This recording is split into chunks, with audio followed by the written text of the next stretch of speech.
এটা শর্ট মানে ব্লক করতে হবে।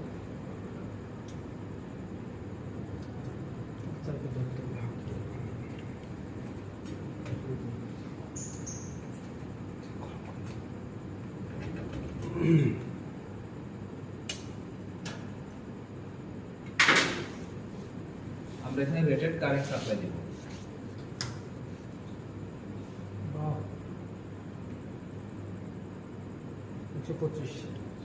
শর্ট সার্কিট 1.25 রেটেড কারেন্ট কত তাহলে আইএসসি 1.2 81 95 1.2 81 95 পি পিএসসি পিএসসি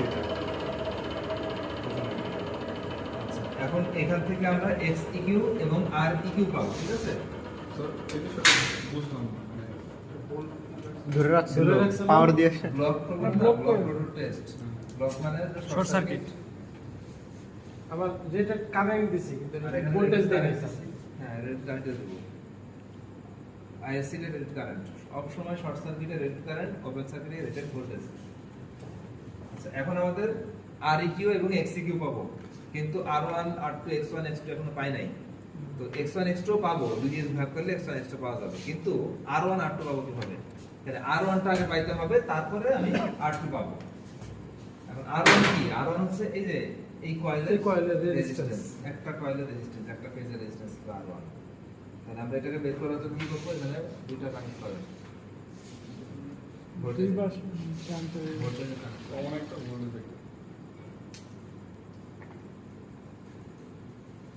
এখন আমরা ডিসি টেস্টের ওই পার্টটা করতেছি, ঠিক আছে? ডিসি না দিয়ে আমরা সরাসরি মিটার দিয়ে করব। কত আসে? 11.9 ওহম মানে 12 ওহম, ঠিক আছে? তাহলে আমাদের 12 ওহম দিল হ্যাঁ, 12 ওহম। তাহলে আমাদের আরডিসি, এটা কি আরডিসি এর মান আসছে 12 ওহম, আরডিসি। তাহলে এখান থেকে আরএসি এর মান কত হবে?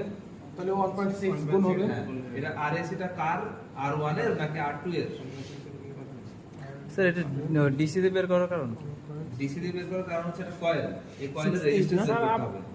আর অন এর মানে তো বার করলাম ডিসি এর মানে হ্যাঁ হ্যাঁ এটা আর R1 আর অনই হবে। R1 হবে এটা, কারণ স্টেটর হচ্ছে আর। তো এটা ডিসি দিয়ে বের করার কারণটা কি আপনি বলেন এবার? কেন স্যার? কারণ এটা কয়েল, কয়েল তো এই কয়েলটার মধ্যে যদি আমি এসি দিই তাহলে ইম্পিডেন্স বের হবে, শুধু আর আমি পাবো না, ও আচ্ছা, হ্যাঁ হ্যাঁ হ্যাঁ ঠিক আছে? হুম। এজন্য ডিসি দিয়ে শুধু আর পেলাম, জি, কিন্তু স্যার। ডিসি দিয়ে আর পেলে হবে না, এসি দিয়ে আর পেতে হবে। তাহলে 1.6 দিয়ে গুণ করতেছি। কত আছে? 19.2 জি স্যার বুঝছি।